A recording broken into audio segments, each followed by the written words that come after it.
Mon nom est David Quintal et aujourd'hui je vais te montrer comment configurer l'extension Rank Math Pro sur ton site WordPress.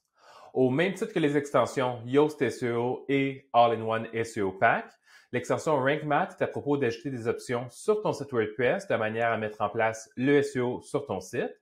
Le SEO, c'est du Search Engine Optimization, donc c'est à propos d'optimiser ton site web pour qu'il se positionne mieux dans les résultats de recherche de Google et des autres engins de recherche.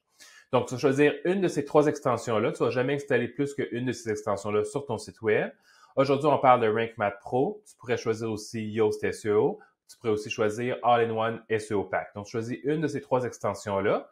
Si tu préfères Yoast, j'ai fait une vidéo par rapport à Yoast. Je vais mettre le lien dans la description de la vidéo. Alors, aujourd'hui, je te montre comment configurer Rank Math Pro sur ton site. La version Pro, c'est la version payante de l'extension. En toute honnêteté, j'ai jamais utilisé l'extension gratuite de Rank Math, alors je ne pourrais pas dire comment que la version gratuite se compare par rapport à la version payante. Alors, ce que tu vas voir à mon écran aujourd'hui, ça va être la version Pro avec toutes les options de la version finalement payante de Rank Math.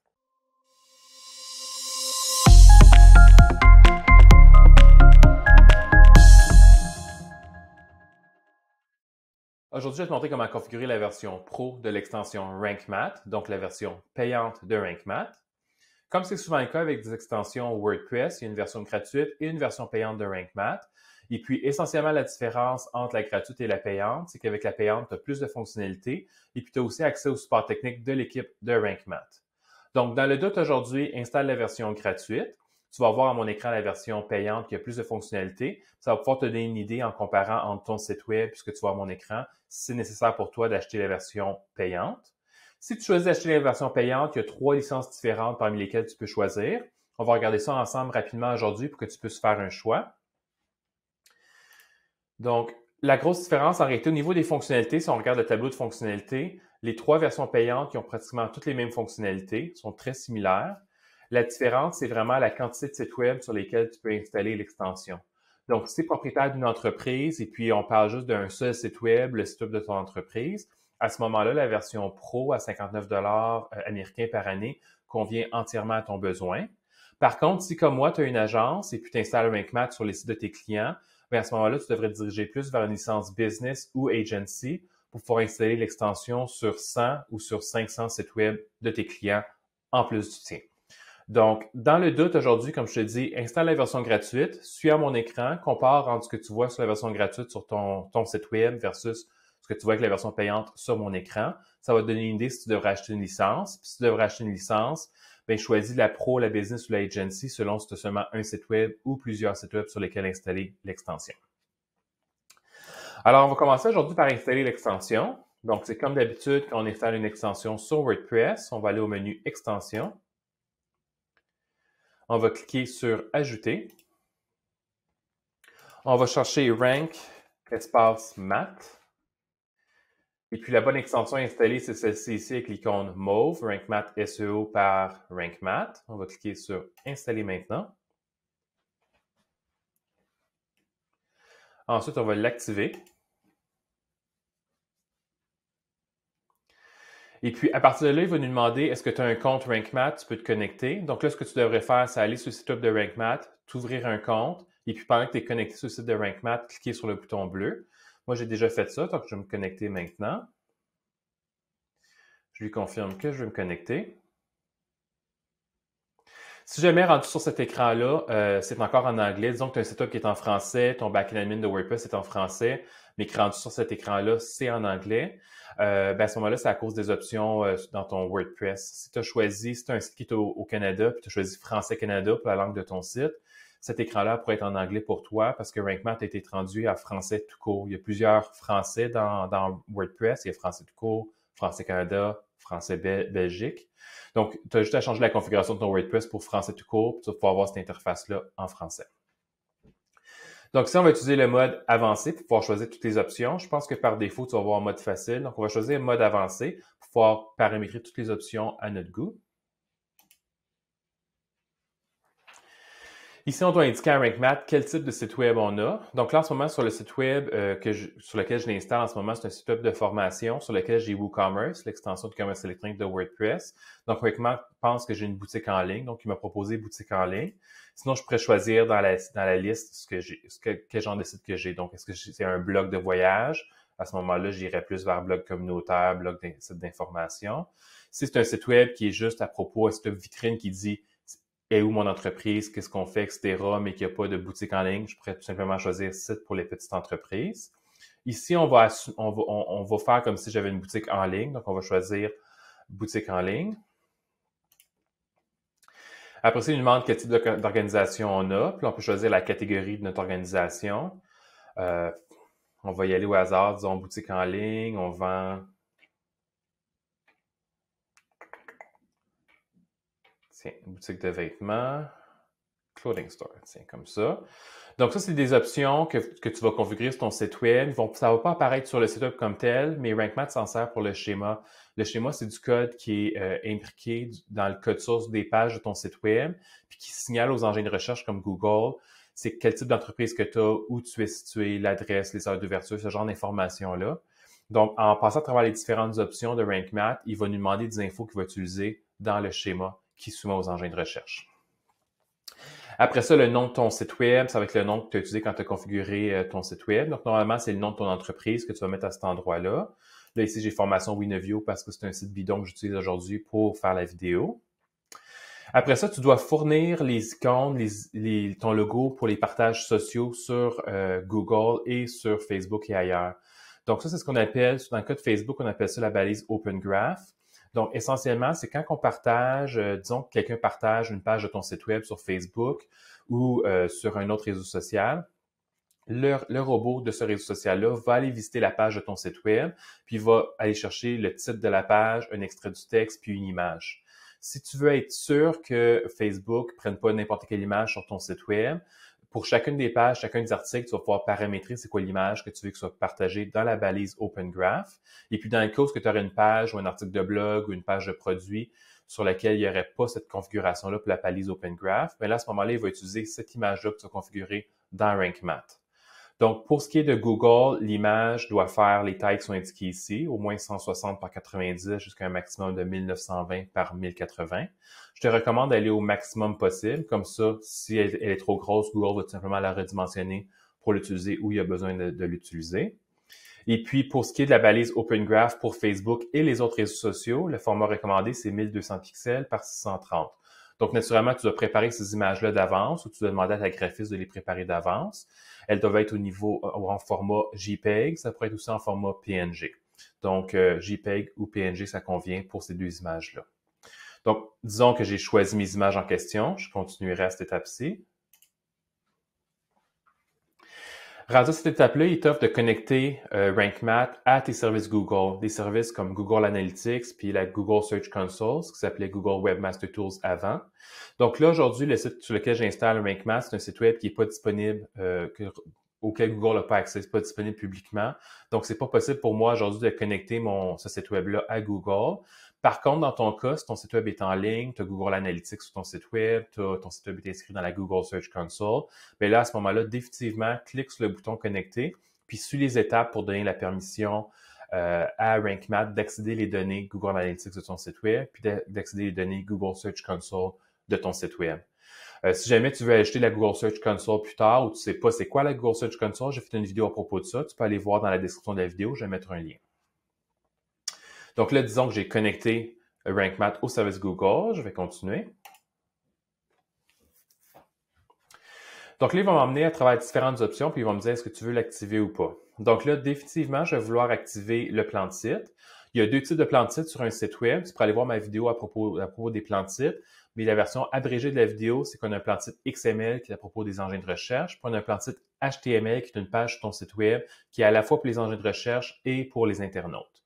Donc, ce que RankMath fait, c'est un plan de site XML qui est pour les engins de recherche. C'est une des choses qui est le fun avec une extension comme RankMath, c'est que tu n'es pas obligé d'installer une autre extension à part juste pour le plan de site XML. RankMath le fait. Donc, dans tout son travail de SEO, il fait aussi le plan de site XML. Par contre, tu vas quand même avoir besoin d'installer une extension pour le plan de site HTML si ton thème n'a pas déjà un gabarit de page pour faire un plan de site HTML. Donc là, ici, c'est à propos du plan de site XML. Donc, définitivement, je vais dire oui, je veux l'activer. Je veux inclure les images dans mon plan de site. Ça n'a pas un gros bénéfice SEO, mais c'est un petit grain de sable supplémentaire qui va donner un coup de pouce à ton site web pour son positionnement Google. Donc, je te suggère de l'activer. Et après ça, tu peux dire tous les types de contenus pour lesquels tu veux que RankMath fasse un plan de site. Donc ici, dans un site web WordPress de base avec rien d'autre que la base de WordPress, on a articles et pages. Dans le cas du site que j'ai en ce moment, il y a un thème, il y a un module pour les projets, pour un portfolio. Donc, j'ai projet ici. Puis, j'ai aussi WooCommerce pour vendre en ligne. Donc, il m'offre aussi le type de contenu produit. Donc, sur ton site web, la liste que tu vois là va changer. Tu vas avoir nécessairement articles et pages. Puis après ça, tu vas avoir d'autres types de contenus qu'il va te proposer. Puis, ce que tu devrais faire, c'est cocher seulement les types de contenus qui sont utilisés sur ton site web. Fait comme par exemple, le thème sur ce site-là vient avec un module portfolio, mais j'ai pas de portfolio sur mon site, je le décoche. Dans la base de WordPress, les articles sont utilisés pour le blog puis pour les nouvelles, mais si tu n'as pas de blog sur ton site web, décoche ça. Ça sert à rien de demander à RankMath de créer un plan de site pour un type de contenu qui n'existe pas sur ton site web. Ça va juste faire des fichiers supplémentaires au plan de site, puis ça risque de causer des soucis au niveau du positionnement Google de ton site, parce que Google va essayer d'indexer du contenu qui n'est pas réellement présent sur ton site. Donc, dans l'exemple d'aujourd'hui, si je coche page et produit, il va indexer les pages. Quand on parle de page dans WordPress, c'est la page d'accueil, à propos, la page service, la page nous joindre. Donc, toutes les pages d'information, finalement, sur ton site web, ça tombe sous la terminologie page. Donc, nécessairement, tu vas vouloir cocher page dans tous les cas parce qu'il y a nécessairement des pages sur ton site web. Puis pour les autres, ça va dépendre du contenu que tu as sur ton site web. Donc ici, on va dire que je veux qu'il fasse un plan de site pour les pages, puis pour les produits de ma boutique. Après ça, les taxonomies, ce qu'on appelle les taxonomies sur WordPress, c'est le nom général pour catégoriser du contenu. Comme par exemple, au niveau des articles de blog, on peut les catégoriser avec des catégories, puis on peut aussi les catégoriser avec des étiquettes. Donc ici, quand je regarde catégorie tout court, c'est catégorie des articles. Donc si j'ai pas d'article sur mon site web, puis je veux pas de plan de site des articles, je voudrais pas de plan de site des catégories d'articles parce qu'il y en a pas en réalité. Fait que je vais le décocher. Même chose pour les projets. Project tags sur les étiquettes de projet ou catégories de projet. Si aussi je vais vouloir décocher, si j'ai pas de projet sur mon site web, j'ai pas de portfolio, ça fait pas de sens de demander un plan de site des catégories de projet.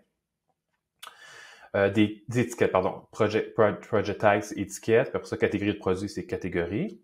Par contre, j'ai des produits sur ma boutique en ligne qui sont classés en catégorie de produits. Fait que je vais vouloir cocher catégorie de produits pour que RankMath me fasse un plan de site pour les catégories de produits. Fait que, encore une fois ici, ce que tu vois dans cette liste-là pour les taxonomies publiques va changer selon le type de contenu que tu as sur ton site web. Si tu as un album photo sur ton site web, ça se peut que tu aies une catégorie pour un type de contenu pour ça, un type de publication, pardon, puis une taxonomie par rapport à l'album photo. Donc, tous les différents types de contenus sur ton site web seraient susceptibles d'apparaître ici et ici. Plus c'est à toi de voir qu'est-ce que tu coches ou que tu coches pas. Puis en réalité, tu devrais cocher le contenu qui existe réellement sur ton site web. Ça se peut que tu aies des modules que tu ne sers pas dans le backend admin. À ce moment-là, tu les décoches pour pas qu'il y ait des plans de site qui soient créés pour ce contenu-là. Donc, si je révise ce que j'ai coché, je suis satisfait, c'est pages, c'est produits, tout est correct à ce niveau-là. Je continue. La prochaine option, c'est des options SEO. Donc, le premier, c'est est-ce que je veux archive de catégorie d'étiquette vide no index? Est-ce que je veux automatiquement dire que s'il y a une catégorie où il y a une étiquette de produit, de portfolio, peu importe, qu'il n'y a pas de contenu dedans, ben je demande à Google de ne pas l'indexer. Ça fait du sens. Fait que je vais dire oui. Les liens externes nofollow, il n'y a pas vraiment d'avantage de cocher ou de décocher cette option-là. Donc, je laisserai l'option par défaut de ne pas l'activer finalement. Ça sert, de toute façon, il y a des engins de recherche qui ne suivent même pas cette instruction-là nofollow de toute manière. Et puis après, la troisième option, c'est ouvrir le lien dans un nouvel onglet, une nouvelle fenêtre. Donc ça, c'est quand c'est un lien externe. Donc la différence entre un lien interne et un lien externe, c'est un lien interne, c'est un lien de ton site vers ton site. Donc par exemple, on est dans un article de blog, tu parles d'un de tes services, tu fais un lien vers la page de ton service. Ça, c'est un lien interne. Ou un lien externe, c'est un lien de ton site vers un autre site. Comme par exemple, dans un article de blog, tu parles d'un certain sujet, puis tu fais un lien vers un site de nouvelles qui parle de ce sujet-là ou vers l'article Wikipédia qui parle de ce sujet-là. Ça, c'est un lien externe. Puis, c'est une super bonne idée de toujours faire ouvrir les liens externes dans un nouvel onglet. Parce que tu veux pas quelqu'un, par exemple, lit un article de blog ou une page sur ton site web, clique un lien pour aller voir une définition sur Wikipédia. Puis, quand il a fini de lire la définition sur Wikipédia, clique le X, puis là, tu l'as perdu parce qu'il ne peut plus revenir en arrière vers ton site web. Puis ça a l'air banal, mais il y a des internautes qui savent pas qu'ils peuvent faire en arrière pour revenir en arrière vers la page précédente. Donc, quand tu fais un lien externe, tu vas vouloir faire ouvrir dans un nouvel onglet. Puis de cette manière-là, quand l'internaute a fini de lire cette deuxième page-là, il clique X pour la fermer, ça va ramener l'internaute directement vers ton site web. Ça va t'éviter de le perdre finalement, ce qui peut avoir un impact là, sur tes ventes et puis sur ta rétention sur ton site web. Donc ici, je te suggère de cocher cette option-là. Comme ça, si tu oublies de cocher l'option pour faire ouvrir un lien externe dans un nouvel onglet, RankMath va le faire automatiquement pour toi. Ça va être très pratique aussi si tu as un site web qui existe depuis un certain temps avec beaucoup d'articles, tu ne veux pas repasser sur chaque article individuellement pour aller cocher, de faire ouvrir dans un nouvel onglet, ça va le faire automatiquement. Prochaine étape. Donc là, on va aller aux configurations. On pourrait aller au tableau de bord puis juste voir ce que ça a l'air, mais on va plutôt aller aux configurations avancées puis on va passer vraiment toutes les options ensemble. Donc, on va continuer ici, gestionnaire de rôle. Donc, pour que tu comprennes c'est quoi le gestionnaire de rôle, je vais t'expliquer qu'il y a des rôles dans WordPress. Donc, chaque personne qui a un accès au backend admin de ton site web a différents rôles. Dans la base de WordPress, on a administrateur, on a éditeur, on a auteur et on a contributeur et abonné. Donc, ça, c'est les rôles de base. Le rôle administrateur, c'est le rôle qui a accès à tout le backend admin, toutes les options, tous les contenus, absolument tout. Puis après ça, tous les autres niveaux d'accès qui viennent après, donc éditeur, auteur, contributeur, abonné, sont tous des rôles qui ont un peu moins d'accès. Donc, plus on descend dans la liste, moins qui ont d'accès. Puis, tout dépendant de ce que tu as comme module ou comme extension, comme thème sur ton site web, tu pourras avoir d'autres rôles. Comme par exemple, ici, j'ai WooCommerce pour le commerce électronique sur ce site-là. Donc, il y a un rôle qui s'appelle client qui concorde avec les comptes de clients. Donc, ceci étant dit, la raison pour laquelle je t'explique les rôles, c'est parce qu'il y a une fonctionnalité super le fun dans la version pro de RankMath qui nous permet de limiter l'accès de chaque type d'usager à notre SEO sur notre site web. Donc, comme par exemple, tu as peut-être, si tu es tout seul sur ton site web, on désactive complètement cette option-là, on va rendre ça court, là. Si tu es seul sur ton site web, tu es la seule personne qui s'occupe du site web, tu es la seule personne avec un accès administrateur, tu peux juste désactiver cette option-là complètement. C'est complètement inutile finalement pour toi si tu es la seule personne sur ton site. Si vous êtes quelques personnes à faire la gestion de contenu sur ton site, puis vous avez tous des comptes administrateurs, là aussi, c'est inutile d'activer cette option-là. On va vouloir la désactiver parce que plus on a le module activé, puis plus qu'il y a des chances que ton site soit ralenti. Par contre, si vous êtes plusieurs sur votre site web, comme par exemple, disons que toi, tu es l'administrateur de ton site web, tu gères absolument tout sur le site web, et puis tu as 3 auteurs de blog qui ont chacun un accès en tant qu'auteur, en tant que le rôle auteur sur ton site web, bien, tu vas peut-être vouloir leur donner un certain accès aux paramètres de RankMath pour pouvoir faire le SEO eux-mêmes sur leur article de blog. Fait que c'est ici que tu vas venir faire ça, où tu vas pouvoir dire qu'est-ce qu'ils peuvent ou qu'ils peuvent pas faire. Fait que tu vas cocher les options pour les choses que tu veux que les gens qui ont le rôle auteur fassent, aient accès plutôt, puis tu vas décocher si tu veux pas qu'il y ait accès à certaines choses. Donc ici, pour aujourd'hui, vu que c'est un site démo, je vais laisser toutes les options par défaut. Toi, par contre, ce que tu vas faire, si tu as plusieurs usagers sur ton site web, c'est que tu vas vérifier quel rôle qu'ils ont, puis tu vas passer à travers tout ça. Naturellement, l'administrateur a accès à tout, mais pour les autres, tu vas vouloir cocher ou décocher les options auxquelles ils vont avoir accès ou pas accès quand ils vont mettre en place le SEO sur leurs articles de blog ou sur leur contenu, ou si tu veux même qu'ils aient accès aux options de RankMath. Donc, on va dire que je suis satisfait ici, tout est correct, je vais continuer. Après ça, l'autre chose que RankMath fait, qui est vraiment le fun, que généralement on trouve dans une extension à part, mais là qui est intégrée dans RankMath, c'est un module qui fait la vérification des erreurs 404. Une erreur 404 sur un site web, c'est quand on visite une page à une adresse qui n'existe pas, ça nous affiche un message d'erreur, erreur 404, page introuvable. Donc, ce que cet outil-là fait, c'est qu'il va nous permettre d'avoir un registre de toutes les fois qu'un internaute visite notre site web et que ça lui affiche une erreur 404. Le bénéfice de faire ça, en réalité, c'est que si tu te rends compte qu'il y a beaucoup d'internautes qui visitent une certaine page et qu'elle n'arrête pas d'afficher une erreur 404, c'est peut-être parce qu'il y a un site à quelque part qui pointe vers ton site web, vers une page qui existe plus. Possiblement une page que tu as supprimée ou que tu as remplacée ou une page qui a changé d'adresse. Puis à partir de ce rapport-là, des erreurs 404, tu vas pouvoir aller faire les configurations qu'il faut pour rediriger les internautes qui arrivent sur cette page d'erreur-là vers la nouvelle page qui a remplacé. Disons que c'est une page qui a été remplacée par une autre ou qui a changé d'adresse, faire une redirection vers cette nouvelle adresse-là. Fait que c'est super pratique cette option-là. Je te suggère de l'activer. Donc, tu actives la surveillance des erreurs 404, tu vas pouvoir voir le registre. Puis, en lien avec ça, l'autre module qui vient dans RankMath, qui est vraiment intéressant, qui est encore une fois quelque chose que normalement on a dans une extension à part, mais là qui est intégré dans RankMath, c'est la configuration des redirections. Fait que la redirection, ce que c'est essentiellement, c'est que si par exemple tu as une page sur ton site web pour un certain service, et puis tu changes l'adresse de la page, mais tu vas vouloir que les gens qui ont l'ancienne adresse dans leurs favoris ou les engins de recherche, les forums ou les autres sites qui pointent vers ton site, vers l'ancienne adresse. Mais quand un internaute atterrit sur cette ancienne adresse-là, ou même un robot comme le robot de Google atterrit sur cette ancienne adresse-là, tu veux que la personne soit redirigée vers la nouvelle adresse de cette page-là, plutôt qu'une erreur 404, page introuvable, ce qui est vraiment très mauvais d'un point de vue expérience utilisateur. Tu veux vraiment éviter le plus possible des erreurs 404. Fait que tu vas vouloir, quand tu changes l'adresse d'une page, de rediriger l'internaute. Puis, si jamais tu changes ton site web, par exemple, tu te crées un nouveau site web, et puis toutes les pages ont changé d'adresse au nouveau site web, tu vas vouloir avoir une extension comme RankMath qui va te permettre de faire des redirections des anciennes adresses vers les nouvelles adresses, de manière à ce que les internautes et les engins de recherche n'aient pas d'erreur 404 en venant visiter son site web, tout simplement rediriger vers les nouvelles adresses. Puis l'autre chose qui est vraiment le fun que RankMath fait aussi par rapport à la redirection, c'est qu'on peut cocher une option qu'on va voir tantôt, où on peut dire à RankMath, automatiquement, si je change l'adresse d'une page, je veux que tu crées une redirection. Fait qu'on peut créer les redirections manuellement en disant voici l'ancienne adresse, voici la nouvelle adresse, puis il redirige.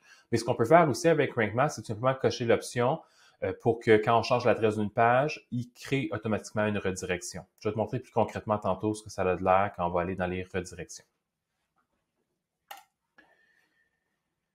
OK. Ici, c'est par rapport au schéma. Je t'en ai parlé tantôt, il y a quelques minutes. Donc, le schéma, essentiellement, c'est un code qui est inséré dans les pages de ton site web et qui va donner des informations complémentaires aux engins de recherche qui indexent le contenu de ton site web. Donc, comme par exemple, quand Google envoie son robot sur ton site web pour indexer le contenu des différentes pages, il va examiner le contenu qu'on voit dans la page, que l'internaute peut voir, mais aussi regarder dans le code source de la page certaines informations, dont entre autres les informations du schéma. Fait que tu vas vouloir remplir le plus d'informations possible au niveau du schéma pour donner le maximum d'informations à Google. Donc, on active le schéma ici. Type de schéma pour les articles. Donc, les articles comme les articles de blog, articles de nouvelles, c'est bel et bien articles. Généralement, les options par défaut sur cet écran-là sont correctes en réalité. Type d'article, article de blog, tout est correct à ce niveau-là, article, projet. OK, ici, ça c'est un module que RankMath ne reconnaît pas, le module projet. Donc là, dans le cas de ce site web-là, on s'en sert pas finalement. Mais disons que je me servirais du module projet, mais là, je choisirais ce qui est le plus concordant. On va voir s'il y a de quoi qui... Non, fait qu'on en ferait tout simplement un article à ce moment-là. Puis on va faire un article comme ça. Puis après ça, type de schéma pour les produits. Moi, je vois ça ici. Tu vas le voir toi aussi si tu as WooCommerce sur ton site web. RankMath reconnaît là, les contenus de type produit qu'on a avec un site qui a WooCommerce. Puis il nous dit, OK, ben ça va être le type de contenu produit. Donc, c'est correct. On continue. OK, finalement, je me suis trompé. Les autres informations de schéma, on va les remplir plus tard. Donc, on va y revenir un peu plus tard pour les autres informations de schéma. Je me souviens qu'il était sur cet écran-là dans le tutoriel. Donc, une fois que l'installation, la configuration de RankMath est complétée, ce qu'on va faire, c'est qu'on va, si tu t'amènes pas là directement, tu vas aller dans le menu RankMath, tu vas aller à tableau de bord, puis à cet écran-là, on voit tous les différents modules que RankMath Pro offre, puis on va activer tous les modules qui sont pertinents pour nous, puis on va désactiver les modules qui sont pas pertinents. Parce que comme je te disais tantôt, plus que tu as de modules activés, puis plus qu'il prend des chances qu'il y ait des soucis de performance ou de compatibilité avec ton site web. Fait que on va activer juste les modules qui sont utiles pour nous. On va commencer par le haut. Donc ici, on peut voir surveillance 404, c'est déjà activé parce qu'on l'a activé en configurant RankMath au tout départ, fait que c'est correct pour ça. On n'ira pas dans Réglages maintenant, on va aller voir les réglages de tous ces modules-là, tous un après l'autre, après les avoir activés. Après ça, RankMath supporte la prise en charge d'ACF. ACF, c'est une extension dans WordPress qui nous permet de créer des modules, un peu comme par exemple ici, j'ai un module projet. Je ne sais pas si ce module-là est créé avec ACF, mais c'est le genre de choses que ACF nous permet de faire. Donc, si tu sais que tu as ACF sur ton site web, active cette option-là. Et puis, si tu ne sais pas si tu as ACF, une manière facile de le savoir, c'est d'aller dans le menu Extensions ici. Et puis, allez voir la liste dans la liste d'extensions si tu vois ACF ou Advanced Custom Fields dans la liste d'extensions. Si tu ne vois pas ACF ou Advanced Custom Fields dans la liste d'extensions, c'est que tu n'as pas ACF sur ton site web. On va fermer ça. Donc là, je ne l'activerai pas parce que j'ai effectivement pas ACF sur mon site web. On va continuer. ANP, un module pour le... En fait, je pense que je vais activer ACF pour te le montrer. D'un coup, toi, tu as ACF sur ton site web. Ben, il ne me laisse pas l'activer. Bon, ben, je ferai une vidéo à part pour ça. Et puis, le prochain module, c'est le module AMP. Donc, AMP, c'est Advanced Mobile Pages. C'est un standard que Google a mis en place, ça fait plusieurs années, par rapport aux résultats de recherche sur son index mobile pour avoir de l'affichage de page plus rapide. C'est un peu complexe en fait AMP, fait que si tu n'as pas un profil qui est technique, comme tu n'es pas un intégrateur web ou un programmeur web, je te suggère de ne pas activer ça puis de ne pas toucher au AMP. Par contre, si tu es à l'aise avec le HTML, le CSS, si tu comprends c'est quoi du AMP, à ce moment-là, tu devrais activer l'extension, le module AMP. Puis il va falloir que tu installes une extension supplémentaire aussi là, pour que ton site soit complètement conforme puis que tu fasses plusieurs tests. C'est un petit peu compliqué tout ça, c'est vraiment un sujet pour une vidéo à part que je ferai plus tard. Par contre, si tu es à l'aise avec ça, tu peux activer le AMP. Après ça, on va vouloir nécessairement que RankMath nous donne des statistiques par rapport à notre site web. Ce module-là est activé par défaut, on va le laisser activer. Si tu as un forum de discussion sur ton site web qui a été créé avec l'extension BBPress ou avec l'extension BuddyPress, dans un cas comme dans l'autre, tu as juste activé le module, puis RankMath va prendre en charge une partie du SEO au niveau du forum de discussion. Donc là, ce n'est pas le cas pour mon site ici, donc je n'activerai pas ni BBPress ni BuddyPress. Après ça, le prochain module, c'est le module Content AI. AI, c'est un acronyme en anglais pour Artificial Intelligence, ou en français, c'est IA, Intelligence Artificielle. Donc ça, c'est un module qui est très, très, très récent. Je m'en suis encore jamais servi moi-même. J'ai lu sur le sujet, par contre. J'ai vu qu'il était disponible dans plusieurs langues, dont entre autres le français. Ce que c'est essentiellement le Content AI, c'est quand tu vas optimiser les articles de ton site web, les articles de blog ou les pages de produits ou les pages d'information. Et puis, tu vas insérer tes textes, tes titres, tu vas dire c'est quoi le mot-clé focus de ta page pour l'optimisation. L'intelligence artificielle de RankMath va te faire des propositions de mots-clés complémentaires ou de mots-clés à utiliser à la place. Je peux pas te témoigner de si ça fonctionne bien et tout ça parce que je m'en suis personnellement jamais servi. Je vais me familiariser avec cette fonctionnalité-là RankMath, puis je ferai une vidéo à part pour cette fonctionnalité-là en particulier. De ce que j'ai pu voir, il y a beaucoup d'options et beaucoup de choses à paramétrer. Donc, je préfère faire une vidéo à part pour ça quand je serai familier avec ce module-là.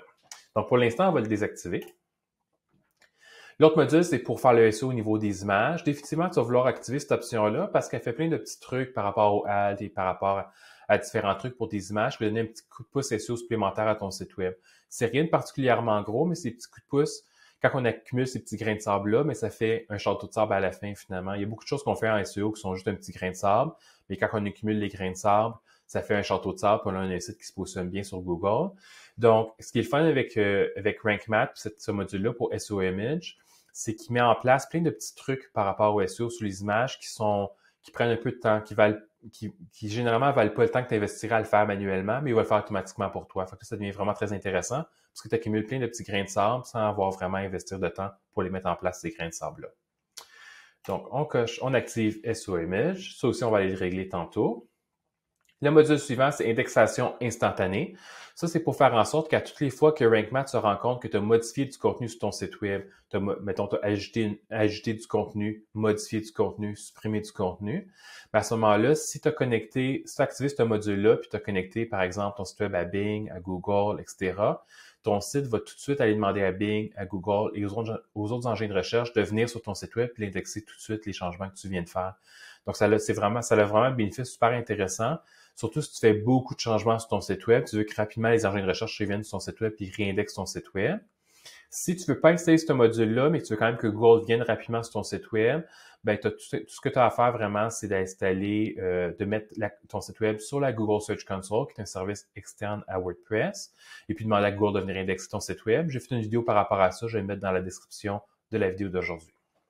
Donc, ça, on va l'activer, puis on va regarder les options tantôt ensemble. Ici, l'option compteur de liens est activée. Une des choses qui compte au niveau du SEO, c'est d'insérer des liens, que ce soit des liens internes ou des liens externes, mais d'insérer des liens à travers tes pages d'information, tes pages de produits, tes articles de blog, tes pages de services, etc., toutes ces choses-là. Et puis, il y a un module dans RankMath qui compte le nombre de liens que tu as insérés parce que ça a un impact sur ton SEO. Donc, ça, tu vas vouloir le laisser activer. C'est un tout petit module, mais ça donne un petit coup de pouce où tu n'as pas besoin de manuellement passer à travers ta page puis compter les liens toi-même. Il te le compte directement à l'écran. Après ça, l'option suivante, c'est le SEO local et graphique de connaissances. Donc, c'est ça que je te parlais tantôt là, par rapport aux données qui sont transmises par le code source de ta page pour donner des informations complémentaires aux engins de recherche. Donc, on va le laisser activer puis on va regarder les options ensemble tantôt. Le module redirection est activé. On l'a activé ensemble pendant la configuration RankMath. Donc, on va aller dans les réglages plus tard. Le schéma clé de données structurées, même chose. On va aller voir dans les options. Ici, le gestionnaire de rôle est activé parce qu'on l'a activé tantôt, mais peut-être que finalement, je suis seul sur mon site web et que c'est inutile pour moi d'avoir le gestionnaire de rôle d'activer. Je peux venir tout simplement le désactiver ici. Donc, quand tu actives ou tu désactives des modules, ça se fait sur cette page-là, ça se fait en direct. Il n'y a pas de bouton pour enregistrer. Puis, tu as peut-être remarqué ici que dans le menu, le choix a disparu. Comme gestionnaire de rôle, si je le coche, je vois gestionnaire de rôle apparaître. Puis, si je le désactive, gestionnaire de rôle disparaît. Donc, c'est vraiment instantané les activations et désactivations de modules que tu fais sur cette page-là. Après ça, c'est le module d'analyse SEO. Tu vas vouloir le laisser activer. C'est le cœur de RankMath, finalement. Là, quand tu vas optimiser les pages de ton site web, il va te faire une analyse de l'optimisation de ta page puis te donner une rétroaction. Fait que tu vas vouloir nécessairement laisser ça activé parce que c'est vraiment la base, la partie la plus importante de RankMath, vraiment. Après ça, plan de site. Tantôt, on a activé l'option pour faire des plans de site XML. Donc, il ne spécifie pas ici, mais c'est bel et bien le plan de site XML dont il est question. Donc, on va activer ce module-là, à moins que tu aies une extension à part qui fait le plan de site XML, mais c'est pas vraiment avantageux. En réalité, tu veux réduire la quantité d'extensions sur ton site web au minimum que tu peux avoir. Fait que plutôt qu'avoir 3 extensions qui font chacun une tâche, mais tu vas privilégier d'avoir une extension qui fait plusieurs tâches différentes, comme c'est le cas avec RankMath ici, qui fait le SEO, puis plein d'autres trucs aussi autour, comme les redirections et le plan de site XML. Ça ici, pour Google Web Stories, je ne suis pas du tout familier avec ce module-là, donc je ne pourrais pas t'en parler aujourd'hui. Je pense que ça a le rapport avec Google News, mais je ne suis pas au courant, donc je ne pourrais pas t'en parler de ce module-là en particulier. Et puis le dernier module, c'est le module WooCommerce. Donc, si tu as une boutique en ligne sur ton site web avec l'extension WooCommerce, mais tu vas nécessairement vouloir activer ça pour pouvoir être capable d'optimiser les pages de tes produits, puis les pages de tes catégories de produits, toutes les pages de ta boutique finalement. Tu vas vouloir activer ça. Donc, une fois qu'on a passé à travers tous les différents modules, qu'on a activé et désactivé les modules qu'on veut activer et désactiver, l'autre écran que je vais te montrer ici, c'est, il me semble, c'est sur l'onglet Aide. Si jamais tu te rends compte qu'il y a une erreur qui dit que l'extension RankMath sur ton site web est plus connectée au service de RankMath, mais tu vas venir ici pour le connecter. Comme là, ici, on voit qu'il est connecté. J'ai pas de problème ici. Mais si jamais tu as un message d'erreur comme de quoi RankMath est déconnecté, tu vas venir sur Tableau de bord, l'onglet Aide, puis tu vas cliquer le bouton ici qui va être connecté si tu es déconnecté. OK, donc là, on va aller dans le menu de gauche, le menu de RankMath. On va passer à chacun des menus un à la fois. Et puis, je vais t'expliquer quelle option tu devrais laisser telle quelle option tu devrais activer, désactiver ou modifier. Donc, on va commencer par statistiques. Donc, au départ, si tu viens juste d'installer RankMath sur ton site web, si c'est un nouveau site web qui n'a pas beaucoup de statistiques sur Google Analytics, probablement que cet écran-là va être vide. Moi, en ce moment, comme je te disais tantôt, c'est un site web qui n'est pas disponible, que Google n'est pas capable d'atteindre, donc je ne peux pas le connecter à Google Analytics pour avoir des données. Mais toi, sur ton site web, tu vas avoir des données ici. Après quelques jours, tu vas avoir des données apparaître ici sur le positionnement de Google de ton site web, ton contenu qui est le plus populaire, les mots-clés qui fonctionnent le mieux, etc. Ce qui nous intéresse surtout aujourd'hui, c'est avec les réglages. Donc, on va aller dans les réglages généraux. Puis ici, les options que tu vas avoir dans les onglets vont changer selon quel module que tu as activé ou désactivé, soit au moment de l'installation de RankMath, soit quand on était sur l'écran tableau de bord. Donc, on va passer chacune de ces options-là ensemble. Tu vas peut-être devoir faire pause sur la vidéo, puis passer à ton écran, puis comparer, puis ajuster les paramètres pour ton site web. Donc, on va regarder les liens en premier. Donc, retirer la base de la catégorie, ça c'est pour les articles de blog. Je pense pas qu'il y a vraiment de raison pour laquelle tu devrais faire ça. Puis je pense que ça pourrait impacter négativement les performances du site. C'est un très gros site web avec beaucoup d'articles de blog. Retirer le mot catégorie dans les pages de catégorie d'articles pour avoir un impact sur la vitesse à laquelle ces pages-là affichent. Si c'est un petit site web, je pense qu'il n'y aura pas grand impact, mais je ne vois pas pourquoi tu devrais l'enlever de toute manière. Mais si tu veux, tu pourrais l'enlever, tu fais juste activer l'option ici.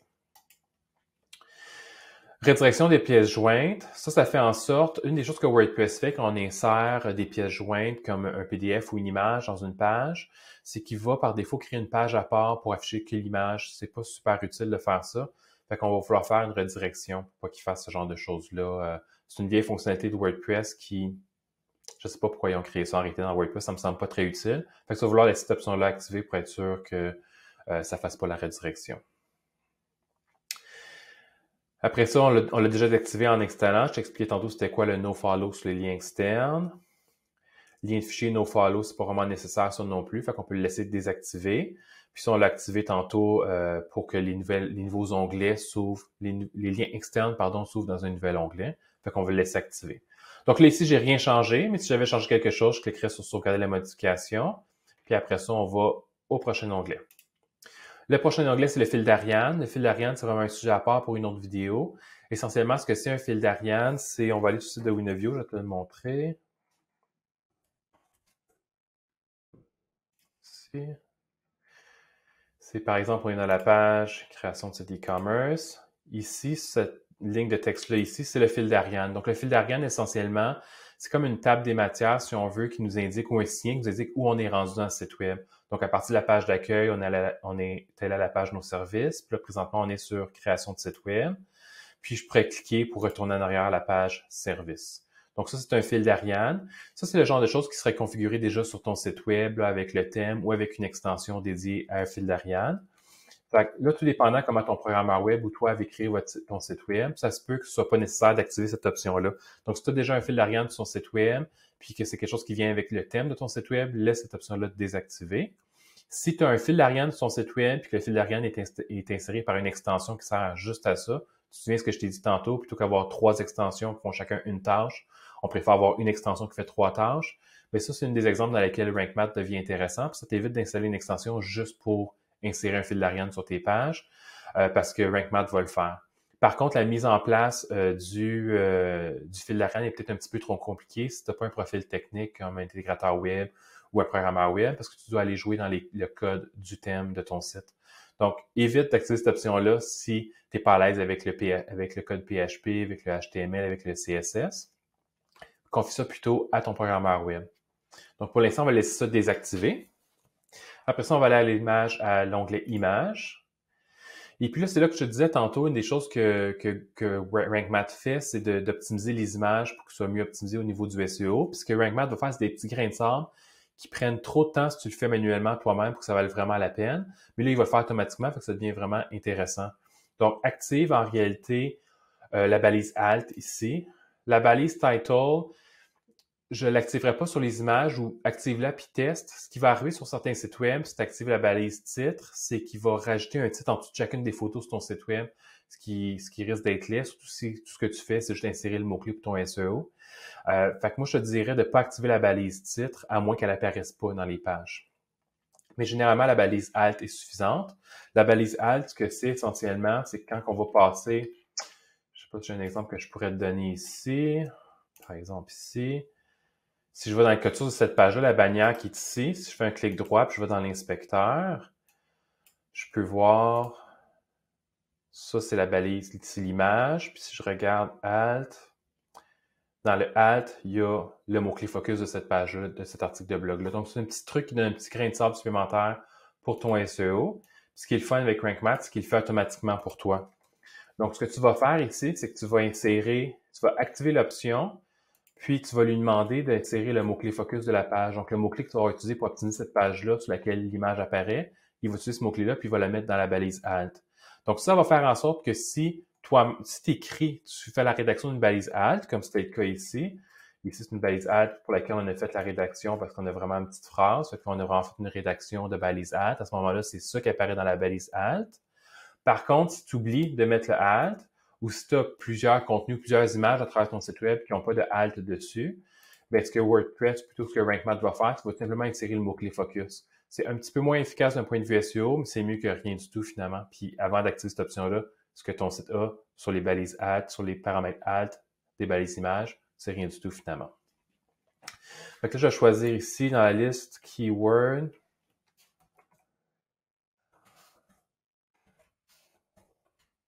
On va chercher dans la liste.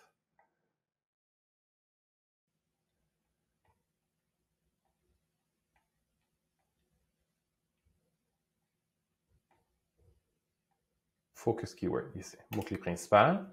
Donc, le mot-clé principal que tu vas avoir configuré sur les pages, tes pages d'information, les pages articles de blog, etc., va être utilisé dans la balise Alt, à moins que tu spécifies une balise Alt. Donc, je vais sauvegarder ça. Puis, si jamais tu choisis d'activer pour le titre, mais fais la même chose en réalité, insère le mot-clé focus ou le titre de la page.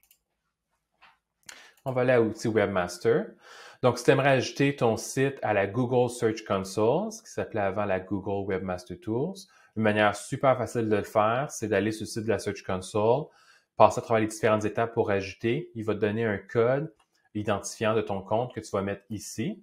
Donc, ça, c'est vraiment ce sujet pour une autre vidéo. Mais si tu vas voir ma vidéo que j'ai créée une vidéo à propos de ça en réalité, comment ajouter un site web sur la Google Search Console. Fait que dans une des étapes, il va te donner une balise. Une des options pour ajouter, c'est la balise Meta ici. Puis ce que tu veux, c'est le code de vérification. Oups. c'est le code de vérification qui apparaît dans le name ici. Ce petit bout-là ici, ça va être une série de caractères, de lettres puis de chiffres aléatoires finalement. C'est ce que tu vas mettre ici. Même type d'opération que tu vas faire si tu aimerais rajouter ça sur la Search Console ou Webmaster Tool de Bing, qui est l'engin de recherche de Google, puis ces autres engins de recherche-là aussi. Donc, je te dirais au minimum, fais-les au moins pour la Search Console. C'est vraiment cet engin de recherche-là dans la majorité des pays du monde qui est l'engin de recherche le plus important. Il y a juste 3 ou 4 pays dans le monde que c'est pas Google, l'engin de recherche le plus important. Puis, tu pourrais le faire pour les autres si les autres engins de recherche ont une certaine importance dans le pays ou la région où ton entreprise a une présence web. Donc, une fois que tu as fait ça, tu vas en bas, tu cliques sauvegarder. Pour l'onglet modifier le robot.txt, je te suggère de ne pas toucher à ça à moins d'être un programmeur web puis de comprendre comment fonctionne le serveur web. Parce qu'il y a des choses que tu pourrais mettre là-dedans. Essentiellement, ce qu'on met là-dedans, c'est des instructions pour les robots, des engins de recherche comme le robot de Google, pour lui dire « je veux que tu indexes tel contenu et je veux pas que tu indexes tel contenu ». Puis, ça n'a pas nécessairement d'impact ce qu'on met dans ce fichier-là, dans le sens qu'il y a des engins de recherche qui respectent pas les demandes qu'on fait dans ce fichier-là. Fait que ça a une certaine portée, ce fichier-là, mais c'est pas si grand que ça. Puis la raison pour laquelle je te suggère de pas le modifier toi-même, si tu sais pas comment que ça fonctionne, le fichier robots.txt, c'est parce que tu pourrais mettre des instructions par accident dedans qui feraient en sorte que Google n'indexerait pas tout ton site web ou peut-être même pas du tout. Donc, évite de toucher à cette option-là. C'est préférable que tu laisses entre les mains de ton programmeur ou que tu fasses rien du tout et tu laisses juste le contenu par défaut. Parce que de toute manière, comme je te disais, les robots des engins de recherche ne respectent pas toujours les instructions dans ce fichier-là. On va aller à l'onglet « Autres ». Donc, si, normalement, quand tu as un site web, tu n'utilises pas la version headless, fait qu'on ne fera pas ça. Score SEO au visiteur, tu ne devras pas afficher ton score SEO au visiteur. Tout le reste, on peut le laisser vide. Il n'y a rien à changer sur cet écran-là. Après ça, si comme moi, tu as WooCommerce sur ton site, tu vas avoir un onglet pour WooCommerce. Ici aussi, tu peux enlever la base pour les catégories de produits, comme on avait tantôt pour les catégories d'articles de blog. Donc ici, encore une fois, je ne vois pas pourquoi tu devrais faire ça. Puis aussi, si tu as une grosse boutique en ligne avec beaucoup de produits, beaucoup de catégories, ça pourrait avoir un impact négatif sur la performance de ton site. Fait que je te suggère de ne pas activer cette option-là, autant pour la base de la boutique que pour, ça c'est la page de la boutique et la page des produits, que pour la page des catégories. Laisse ça désactiver. Même chose pour les stocks parents, laisse ça désactiver. Les tickets, en réalité, toutes les options par défaut sont correctes à cet écran-là. Sélectionner la technologie de marque, c'est une nouvelle option que je n'avais pas vue avant. OK, si tu as des marques sur ton site web, tu peux les associer avec des catégories de produits. En réalité, tu préfères ça ici, ce serait utile. Donc, c'est la seule option qui vaut la peine d'être changée. Après ça, modifier le HT Access, c'est comme pour le robots.txt, à moins que tu aies un profil technique et tu comprennes comment les technologies serveur web fonctionnent, tu ne devrais pas toucher à ça. Puis, dans le cas de ce fichier-là, le fichier HTXS, si tu le modifies et tu fais une erreur, tu risques de planter ton site au complet. C'est pas juste une question que peut-être que Google ne trouvera pas certaines pages et que absolument personne va être capable d'accéder à ton site si tu fais une erreur dans ce fichier-là. Donc, c'est vraiment à éviter. En réalité, ne modifie pas du tout ce fichier-là, à moins de comprendre comment un serveur web Apache fonctionne, puis les genres d'instructions qu'on met dans un fichier HTXS. Puis, si tu comprends rien de ça, laisse ça entre les mains de ton programmeur web. D'ailleurs, il y a une mise en garde ici pour nous avertir qu'on peut vraiment bousiller la chose en modifiant ce fichier-là. Donc, c'est vraiment à éviter de changer les choses ici. Après ça, on va aller à la surveillance 404. Donc, ici, on l'a activé tantôt en configurant Rank Math, puis par défaut, il est activé en mode simple. Donc, dans la plupart des cas, le mode simple, il convient versus la version avancée. Dans la version avancée, comme il nous avertit ici, il va faire un gros journal d'erreurs, puis ça peut se mettre à prendre beaucoup de place dans la base de données de ton site WordPress. Et puis, ça va avoir un impact finalement sur la performance de ton site si sa base de données est très grosse. Donc, dans la plupart des cas, simple, c'est suffisant. À moins que tu sais qu'en ce moment, il y a un problème ou qu'il y a beaucoup d'internautes qui arrivent sur ton site web, ils ont des erreurs 404, puis qu'avec le journal d'erreurs simple, tu n'arrives pas à identifier le problème. Là, à ce moment-là, tu pourrais temporairement l'activer à avancer pendant, disons, quelques jours, une semaine, voir qu'est-ce que tu vois apparaître dans le journal d'erreur, puis là, après ça, le remettre à simple une fois que c'est corrigé. La limite du journal, c'est le nombre d'enregistrements qui vont être enregistrés dans le journal d'erreur de la surveillance 404. Donc, à 100, c'est correct dans la plupart des cas, mais encore une fois, si tu penses qu'il y a un problème sur ton site web, puis tu essaies de l'identifier, puis tu aimerais ça avoir un plus grand échantillon de données, tu peux augmenter ça à 500 ou à 1000. Par contre, quand tu vas le remettre à simple, remets-le à une valeur plus basse pour éviter d'engorger la base de données de ton site WordPress. Tu pourrais exclure certains chemins que tu ne veux pas qu'ils enregistrent dans le journal d'erreur. Puis sinon, il n'y aurait pas vraiment d'autres options à changer. Il n'y aurait pas du tout d'option à changer à cet écran-là en réalité si tu n'as pas de besoin particulier. On va aller à redirection. Donc, c'est pas ici qu'on configure les redirections, c'est plutôt ici qu'on configure les options pour la redirection. Tu peux voir ici dans le menu de gauche, on a un module à part pour les redirections. Fait qu'on va regarder ça ensemble tantôt.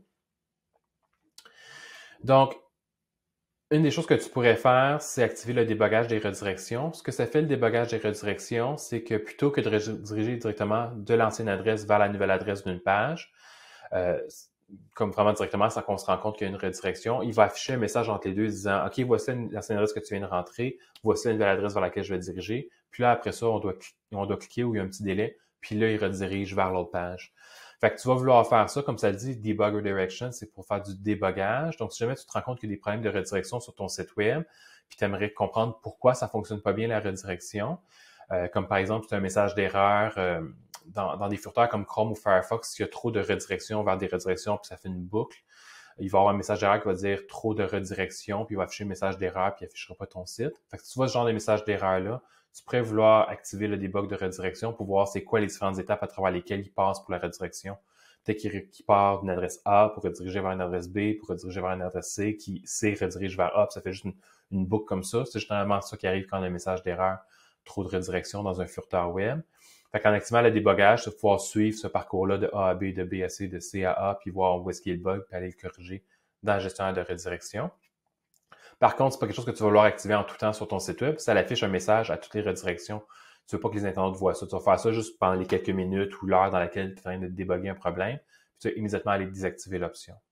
Donc, disons que je voudrais activer l'option, je ferais tout simplement activer comme ça, puis je ferais sauvegarder.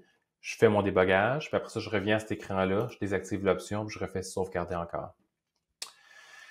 Ici, pour le comportement de secours, donc dans le cas où est-ce que, par exemple, il y a une page, un internaute arrive sur une page 404, page introuvable, qu'est-ce que tu veux qu'il arrive? Est-ce que tu veux avoir tout simplement le message 404 qui est configuré sur ton site web WordPress?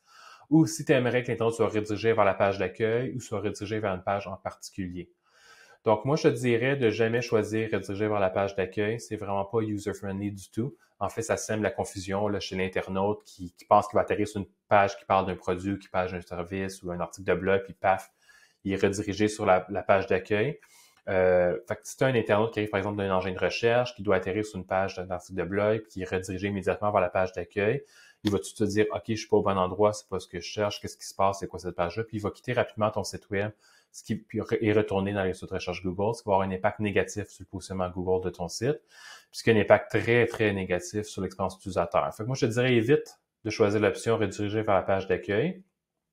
Soit tu fais afficher la page 404 par défaut, ou tu dis redirection personnalisée, puis tu fais rediriger vers une page que tu as créée pour le 404. Si tu aimerais savoir un petit peu plus par rapport à c'est quoi une page 404, comment la personnaliser, tu peux aller sur le site de Winnovio, fais une recherche dans la barre de recherche pour 404, et puis j'ai 2 membres de mon équipe qui ont écrit des articles sur le sujet, donc un article sur pourquoi créer une page personnalisée, puis qu'est-ce que tu pourrais mettre sur ta page personnalisée, ta page d'erreur 404 personnalisée. Puis ensuite, un de mes programmeurs a écrit un article sur comment configurer une page d'erreur 404 sur un site WordPress. Donc, ces 2 articles vont être très intéressants pour toi si tu veux emmener l'expérience utilisateur plus loin sur ton site web pour les internautes qui n'arrivent pas à trouver le contenu. Donc, on va dire que ici, je suis satisfait. Je ne veux pas mettre le mode debug. Je veux mettre le 404 par défaut. Le type de redirection, tu devrais le laisser à 301 déplacement permanent. Ça, c'est un code que ton serveur web envoie au furteur ou au robot de Google pour lui dire est-ce que l'adresse a changé, est-ce que la page a changé d'adresse de manière permanente ou temporaire, est-ce que c'est une panne, etc. Dans la plupart des cas, tu vas vouloir que ce soit codé comme un déplacement permanent. Comme ça, la réputation SEO de l'ancienne adresse va être transférée vers la nouvelle adresse. Et puis la dernière option ici qui n'était pas activée par défaut quand on a configuré RankMath tout au départ, c'est la redirection automatique. Donc, avec cette option-là, ce qui arrive, c'est que si tu changes l'adresse d'une page de ton site web, une page de produit, une page de service, la page à propos, ou une page d'un article de blog, par exemple, ou une page de ton portfolio, etc., RankMath va automatiquement configurer une redirection de l'ancienne adresse vers la nouvelle adresse pour éviter que les internautes tombent sur un message d'erreur 404 pages introuvables. Donc ça, c'est une option qui est vraiment super intéressante de RankMath. C'est une des raisons pour lesquelles c'est le fun d'avoir une extension de RankMath qui est un peu couteau suisse, là, qui fait plein de choses différentes plutôt qu'une extension qui fait une tâche. Donc on va sauvegarder ça. Le dernier onglet statistique. Ici, vu que c'est mon site de formation, c'est pas connecté, mais essentiellement sur cet écran-là, c'est ici que tu vas connecter sur ton compte Google. Tu peux aussi choisir des options comme par exemple, si tu aimerais que RankMath t'envoie un courriel à chaque semaine, des statistiques d'achalandage de ton site, les mots-clés les plus populaires, les pages les plus populaires, etc. Mais tu vas pouvoir configurer ça sur cet écran-là. Donc, à quelle adresse courriel les courriels sont envoyés, puis la fréquence à laquelle ces courriels-là sont envoyés. Donc, sur ça fait le tour des réglages généraux d'un RankMath. Donc, on va poursuivre à titre et méta. Ici, dans la colonne de gauche, ce que tu vas avoir comme contenu va varier selon les modules, puis les extensions, pardon, et le thème sur ton site web. Normalement, tu devrais avoir tout ça ici. Tu devrais avoir article et page, qui est le type de contenu de base de WordPress, fichier joint. Ici, projet puis produit, c'est parce que j'ai un module projet puis j'ai WooCommerce sur le site web. Tu n'auras pas nécessairement ça sur ton site web. Post, c'est pour les articles. Ça, tu vas l'avoir nécessairement. Catégorie étiquette. Tu te souviens tantôt, je te parlais de taxonomie, qui sont différentes manières de classer du contenu sur WordPress. Donc, pour les articles, c'est catégorie étiquette. Pour le module projet qui est sur ce site web-là, c'est catégorie et étiquette. Et puis pour les produits, c'est le même principe, catégorie et étiquette. Donc, on peut aller configurer individuellement chacune de ces choses-là. Donc, on va passer à travers chacun ensemble, puis on va regarder ce que tu devrais cocher ou décocher et pourquoi. Donc, ici, pour les métadonnées, c'est une bonne idée là, que par défaut, tu demandes aux agents de recherche de tout indexer ton contenu. Moi, je mettrais ça à index, l'option par défaut fait le travail. En fait, tout ça... Ouais, en réalité, toutes les options par défaut sur cet écran-là sont correctes. Je ne changerai rien sur cet écran-là. La seule chose que tu pourrais peut-être changer, c'est le séparateur. Donc, dans les titres qui apparaissent dans les onglets sur le furteur ou dans les résultats de recherche, par défaut, WordPress va indiquer le titre de la page, espace, trait d'union, espace, le nom de ton site. Et puis, ce trait d'union-là qui sépare les différents morceaux du titre de ta page, tu peux paramétrer un autre symbole si tu vas avoir un autre symbole. Tu pourrais mettre un trait plus long, tu pourrais mettre les petites flèches, puis tu vois une petite prévisualisation ici pour donner une idée. Ça ici, ça n'a vraiment rien à voir avec le SEO, là, c'est purement esthétique.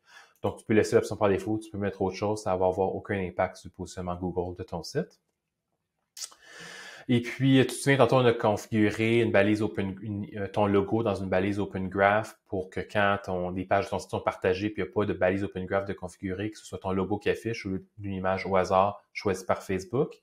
Mais c'est ici que tu viendrais, si tu veux la changer, cette image-là, c'est ici que tu viendrais pour la changer. Comme là, ici, on voit que je ne l'ai pas configuré tantôt, fait qu'elle n'est toujours pas configurée sur cet écran-là. Fait que c'est ici que je viendrais pour le configurer. Fait que sinon, je pense que c'est tout pour cet écran-là. Je vais sauvegarder. Après ça, pour le SEO local, c'est là que tu vas venir mettre toutes les coordonnées de ton entreprise. Donc, toutes les informations qui vont être transmises à la balise Open Graph, comme par exemple, c'est quoi ton adresse géographique, c'est quoi le numéro de téléphone, c'est quoi tes heures d'ouverture, etc. Toutes les informations que les engins de recherche et certains réseaux sociaux utilisent pour bien comprendre le contenu de ton site web, pour savoir c'est qui l'entreprise, où vous êtes, etc. Tout ça, ça va être tout particulièrement pratique si tu as une entreprise qui est locale, comme par exemple un cabinet d'avocats qui sert une région en particulier, un salon de coiffure, un restaurant, une boutique pignon sur rue, etc. Tu vas vouloir configurer le SEO local. Par contre, si tu as une entreprise qui est décentralisée, comme par exemple une entreprise qui sert des clients à travers le monde, qui n'a pas nécessairement un bureau central, qui est peut-être toute l'équipe en télétravail, là, le SEO local devient un petit peu moins pertinent. Tu pourrais aller dans le tableau de bord puis désactiver ce module-là. En réalité, c'est probablement moins pertinent pour toi. Mais sinon, dès que tu as un pignon sur rue, un bureau, une adresse que pignon sur rue où tes clients peuvent se rendre pour te rencontrer, c'est une super bonne idée d'activer le SEO local. Ça va t'aider à avoir un meilleur positionnement finalement dans les engins de recherche pour des recherches locales qui vont inclure le nom de la ville, le nom de la région, le nom du quartier, etc. Tu complètes ici toutes les informations. Donc, ici, la balise image qu'on a mis pour Google tantôt pendant qu'on configurait l'extension. Tu remplis toutes les informations, ton courriel, ton adresse, etc. Je pense pas qu'il y a rien de particulier que j'ai besoin de t'expliquer ici. Là. Tous les champs font du sens. Ah, il y a peut-être juste ça ici que je pourrais t'expliquer. Avant de pouvoir configurer la page à propos de ton site, puis la page de contact de ton site ou la page nous joindre, tu vas devoir avoir créé finalement une page à propos sur ton site, avoir créé une page nous joindre. Puis là, tu vas pouvoir venir les sélectionner ici dans la liste.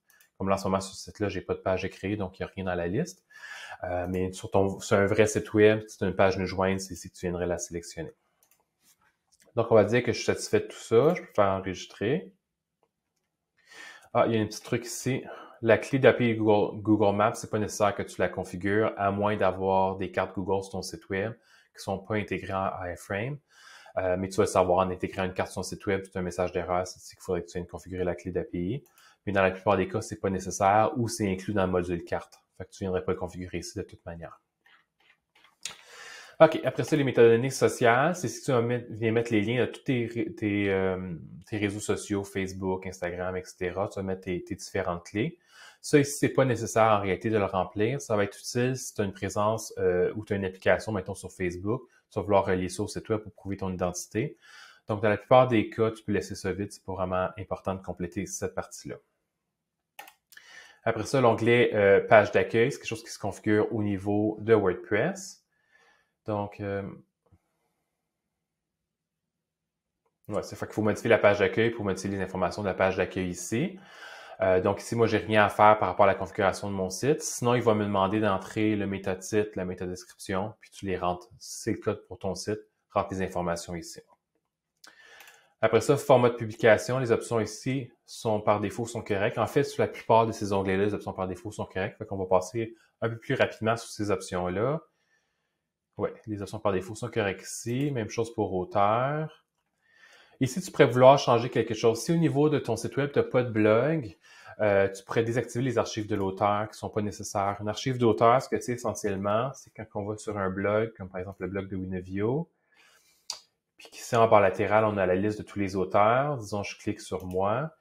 Bien, ça me donne une page où je peux voir tous les articles écrits par cette personne-là. Donc, si sur ton site web, tu n'affiches pas le nom des autres, tu n'as pas de blog du tout, ou tu as un blog et puis tu n'affiches pas le nom des auteurs, ou tous les articles sont écrits par une seule personne, ça ne vaut pas la peine d'activer l'indexation de ces pages-là parce que tu n'auras probablement pas cette page-là qui existe sur ton site web. Fait que si c'est ton cas, tu peux simplement désactiver les archives de l'auteur. Par contre, si c'est comme le site de Winavio, puis que chaque auteur a sa page d'archives, bien là, à ce moment-là, active cette option-là. Tu peux changer la base. Donc, le auteur ici, ça concorde sur ton site de Winavio, puis on va, mettons, sur le profil de Josué. C'est dans la barre d'adresse en haut ici. On a barre oblique notre équipe, barre oblique son nom. Bien, ce serait ce petit bout-là ici que RankMath te permet de personnaliser en changeant base d'auteur ici. Donc, ici, je te dirais, si tu changes la base d'auteur ou n'importe quelle base en réalité à partir du RankMath, après avoir fait la modification puis l'avoir enregistré ici en bas, va sur ton site puis va voir si ton site fonctionne encore correctement puis si les liens pour aller vers les pages en question fonctionnent correctement.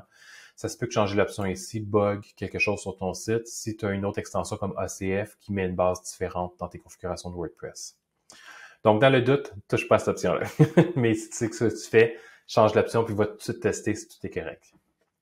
Sinon, pour tout le reste, je pense que les options par défaut conviennent. Ouais, les options par défaut conviennent. Pages diverses. Ici, pour les pages diverses, on a les archives par date. Une archive par date, je ne peux pas te le montrer sur le site de Winavio parce qu'on n'utilise pas ça. Ce serait une page d'archives. Comme là, tantôt, on était sur la page d'archives de Josué où on voit tous les articles qui ont été écrits par Josué. Et puis, dans WordPress, on a aussi la possibilité de faire afficher tous les articles qui ont été publiés une certaine année ou un certain mois d'une certaine année.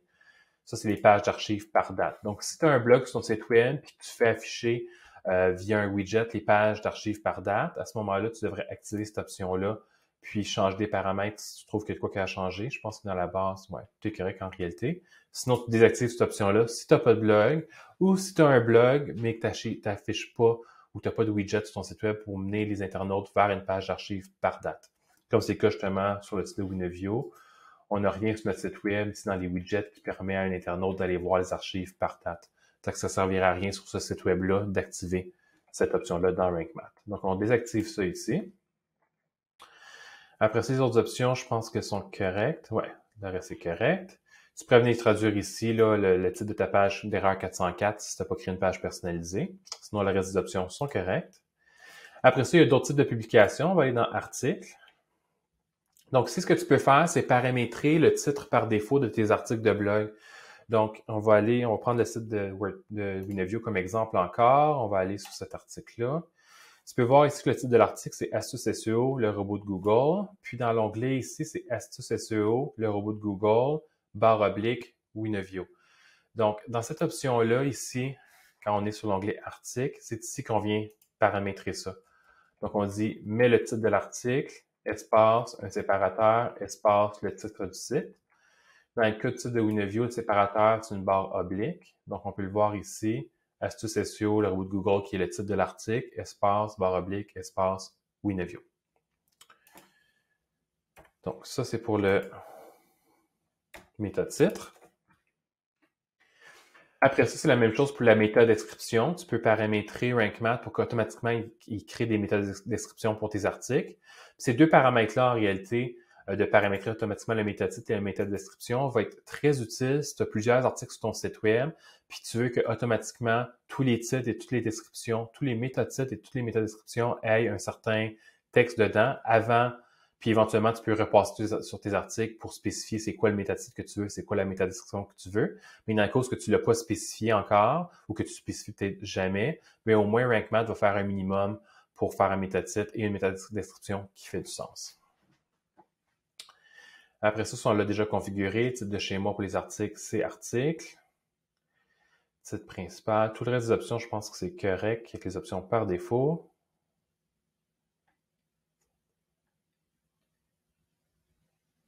Oui, tout le reste c'est correct. Si tu as changé quelque chose sur cet écran-là, tu vas venir faire sauvegarder les modifications. Après ça, on va aller à l'autre type de contenu, qui est les pages. C'est le même principe ici aussi. Fait que quand on parle de pages, comme je te disais tantôt, c'est la page d'accueil, la page à propos, des pages de tes services, la page nous joindre, la page plan-titre HTML, contenu d'utilisation, politique de confidentialité. Donc, toutes ces pages d'information-là sur ton site web, tu peux ici aussi, par défaut, dire à RankMath, j'aimerais que ce soit le titre de la page, espace, séparateur, espace, le nom du site. Puis tu pourrais mettre aussi autre chose si tu veux. Fait que tu peux venir chercher d'autres trucs ici, puis mettre d'autres informations si tu veux dans la barre de titre. Donc, l'option par défaut, en réalité, fait du sens. Tu veux que le titre de ta page apparaisse dans la balise meta title parce que c'est ça qui va dans la balise meta title, en réalité, le titre de la page. Fait que ça fait du sens ici. Fait que tu veux qu'il l'insère automatiquement, puis même chose en réalité pour la méta description. Puis après ça, une fois que tu as tout fini de configurer RankMath, là, tu vas passer individuellement sur chaque page de ton site, sur chaque article de blog, puis tu vas faire l'optimisation. Puis cette optimisation-là pourrait impliquer de changer le méta-titre par défaut, puis il va définitivement impliquer d'écrire une nouvelle méta-description pour qu'elle soit plus punchée et qu'elle contienne ton mot-clé focus. Sinon, le reste de ces options-là ici, ça convient tel quel. Après ça, fichier joint, ça ne se configure pas ici avec RankMath, fait qu'on peut sauter ça. Projet, ça j'ai ça parce que j'ai un module projet sur mon site web. C'est le même genre d'écran que pour les articles et les pages en réalité. Fait que je pourrais venir ajouter les mêmes options que les articles et les pages. Je peux venir le modifier pour d'autres modules, dont le module projet de ce site web-là. Même chose pour les produits encore une fois. Donc, c'est vraiment la même chose ici. La seule chose qui distingue les produits, c'est le type de schéma qui va utiliser produit WooCommerce au lieu d'utiliser un schéma article, par exemple. Mais sinon, les options par défaut conviennent ici aussi. Puis les produits dans ta boutique, c'est la même chose que les articles de blog ou les pages. Tu vas vouloir passer individuellement sur chaque page de produit pour l'optimiser d'un point de vue SEO. Après ça, on va aller à l'onglet catégories. Donc ça, c'est les catégories d'articles de blog. Même principe encore. Tu peux changer les meta-titles par défaut des catégories d'articles de blog, la métadescription. Puis les autres options par défaut conviennent telles quelles, donc tu n'as pas besoin de les modifier. Même chose pour les étiquettes. Si elles sont utilisées sur ton site web, c'est très rare maintenant qu'on utilise des étiquettes d'articles de blog sur un site WordPress, mais si elles sont utilisées sur ton site web, tu peux venir les configurer ici. Puis après ça, pour projet, puis project, puis product, en réalité, ça va dépendre de ton site web. Toi, tu n'auras peut-être pas ça, tu vas peut-être avoir d'autres modules. Ça dépend des types de contenus sur ton site web. Mais les paramètres à changer reviennent pas mal au même d'un type de contenu à l'autre. Puis le plus important à paramétrer, si les valeurs par défaut ne te conviennent pas, c'est vraiment le méta-titre et la méta-description par défaut. Donc, avec ça, ça complète le menu titre et méta qu'on a ici. On va continuer avec paramètres du sitemap. On se souvient que le sitemap que RankMath configure ou génère plutôt, c'est un sitemap XML. Donc ici, on parle vraiment du sitemap XML. Puis en réalité, en cliquant ici, paramètres du sitemap, il m'a ramené Ouais, il m'a ramené ici. Fait que lien par sitemap 200, l'option par défaut est correcte. Faire des images sur sitemap, on l'avait déjà activé tantôt. Image à une, c'est pas nécessaire. OK. Fait que la seule chose que tu pourrais peut-être changer, c'est qu'il y a peut-être des certaines pages de ton site web que tu aimerais exclure du plan de site XML. Tu préférais que Google trouve peut-être pas ce contenu-là, c'était du contenu que tu veux pas qu'il indexe, une page privée, etc. Fait qu'à ce moment-là, tu vas venir mettre le ID de la page.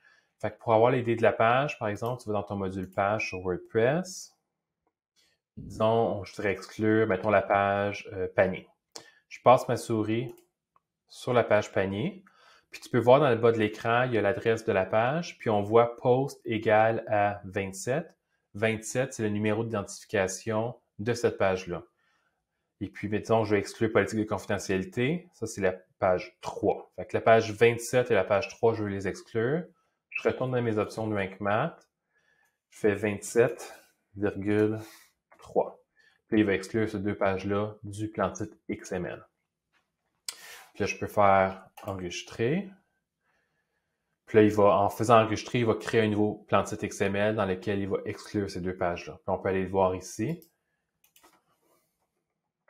C'est le plan de site XML. Puis si je vais dans la liste des pages, je peux voir que les deux pages que j'ai exclues n'apparaissent pas là. C'est la page politique de confidentialité et panier. Ils n'apparaissent pas dans cette liste-là.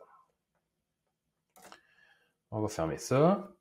Après ça, le prochain lien à gauche, c'est indexation instantanée. Ça, c'est un des modules qu'on a activé tantôt, où on peut demander à Bing, tantôt j'avais dit Bing et Google, mais c'est juste Bing. On peut demander à Bing, dans une recherche de Microsoft, de venir indexer le contenu de notre site web à toutes les fois que le contenu est changé. Donc, quand Rank Math identifie qu'il y a du contenu qui a été changé sur le site web, du contenu dans les contenus qui sont cochés ici, dans ce cas-ci, c'est articles et pages, à ce moment-là, il va demander à Bing de revenir indexer le contenu du site web. Donc, le plus simple ici pour toi, ça va être de cliquer comment l'obtenir et puis suivre les instructions à l'écran sur le site de Rank Math qui va t'indiquer comment faire pour ouvrir ton compte Microsoft Bing Search Console et puis obtenir ta clé d'API que tu vas insérer ici. Puis comme pour tous les autres contenus de ton site web, si tu n'as pas d'article de blog, par exemple, tu vas vouloir décocher ça. Tu as des pages, tu vas nécessairement vouloir cocher page. Si tu as des produits, tu as une boutique, puis tu vends des produits, tu vas cocher produits. Fait que tu vas vouloir cocher les contenus qui existent sur ton site web ou que tu veux que les engins de recherche indexent, puis tu vas décocher les contenus que tu veux pas qu'ils indexent. Puis à partir de quand tu as la clé d'API ici, puis tu fais sauvegarder, bien là, à ce moment-là, à toutes les fois que Rank Math va identifier qu'il va y avoir, par exemple, une page qui a été modifiée, soit ajoutée, modifiée ou supprimée, ou qu'il y a un produit qui a été ajouté, modifié ou supprimé, il va demander à Bing, peux-tu revenir sur le site web puis indexer ce nouveau contenu-là qui a été modifié. Après ça, pour soumission d'URL, ça, tu vas l'avoir à partir de quand tu vas configurer la clé d'API de Bing. Prochain écran ici, la surveillance 404. Donc là, pour l'instant, vu que c'est un site qui n'est pas en ligne, il n'y a pas eu d'internautes, il n'y a aucun internaute qui vont sur ce site web-là, fait qu'il n'y a pas eu de message d'erreur 404. Mais sur ton site web qui est disponible publiquement, où il y a des robots et des internautes qui viennent sur ton site web, s'ils tombent sur un message d'erreur 404, page introuvable, tu vas voir le journal de toutes les erreurs ici. Tu vas pouvoir voir c'est quelle page exactement qui a généré le code d'erreur, puis faire les corrections nécessaires pour éviter que les internautes aient ce message d'erreur-là quand tu te rends compte qu'il y a beaucoup d'internautes qui tombent sur la même page qui n'existe plus sur ton site web ou qui a changé d'adresse. Ce qui nous amène au prochain module, le module de redirection. Donc, le module de redirection, il est vraiment intéressant parce que premièrement, il va automatiquement faire des redirections de page, puis il va aussi te permettre de manuellement configurer des redirections. Fait que ça va être utile si, par exemple, tu as changé ton site web, tu avais un ancien site web fait sur WordPress ou une autre plateforme, tu as créé un nouveau site web dans WordPress, puis toutes les adresses de tes pages ont changé, puis tu veux pas que les internautes qui ont les anciennes pages dans leurs favoris arrivent sur un message d'erreur 404 page introuvable. Bien là, à ce moment-là, tu vas vouloir configurer les redirections ici. Puis, comme je disais, il va aussi configurer des redirections automatiques. Je vais te montrer ce que ça donne une redirection automatique. Si je vais dans mes pages ici, par exemple, puis je vais pour... on va y aller avec la page d'exemple ici. Je vais modifier la page d'exemple. Je vais dans le permalien de la page ici, puis je change son adresse pour autre chose. Je fais mettre à jour. Je peux voir ici, on ne le voit pas bien, puis c'est caché, mais ça dit qu'il y a une redirection qui a été mise à jour.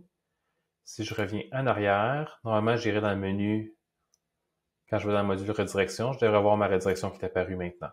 Je peux voir ici que Rank Math a automatiquement configuré une redirection de l'adresse page d'exemple à page d'exemple 222. Fait qu'après ça, si tu veux rajouter manuellement des redirections, tu peux cliquer sur le bouton « Ajouter », puis tu vas les ajouter sur le même modèle que celui-là. Fait qu'on va modifier cette redirection-là.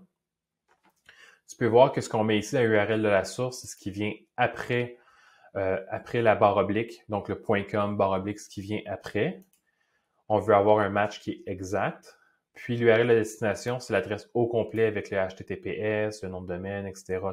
Tout au complet. Avec le code de redirection 301 déplacement permanent pour que Google et les furteurs sachent que l'ancienne adresse n'existe plus. Elle a changé de manière permanente. Donc, si on reprend ça ici, puis on ajoute manuellement une redirection, on clique sur « Ajouter », on mettrait l'ancienne adresse de la page. Disons que sur ton ancien site web, tu avais une page, disons, à propos de nous, par exemple. Et puis, sur le nouveau site web, l'adresse, c'est à propos tout court, par exemple. Fait que là, tu mettrais l'adresse de ton site web. Idéalement, tu vas le copier-coller. Tu ne vas pas le taper au clavier comme je fais en ce moment. Là, mettons, la nouvelle adresse de la page, c'est à propos tout court. Fait que ça part de... Oups, j'ai mis une barre oblique ici. Pas de barre oblique ici. Fait que à propos de nous, c'est l'ancienne adresse de la page. La nouvelle adresse de la page, c'est à propos tout court. C'est un 301 déplacement permanent. Je veux activer la redirection immédiatement. Je fais ajouter une redirection. Puis là, maintenant, j'ai 2 redirections de configurer sur mon site avec RankMath.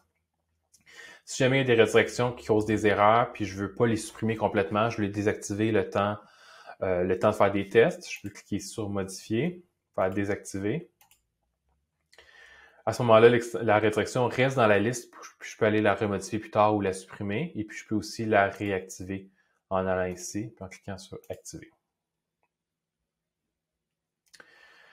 Après ça, on va aller à l'onglet. En réalité, on a fini au niveau des paramètres. On va quand même regarder les derniers écrans, les derniers liens qu'on a dans le menu RankMath. On va aller dans Analyse SEO.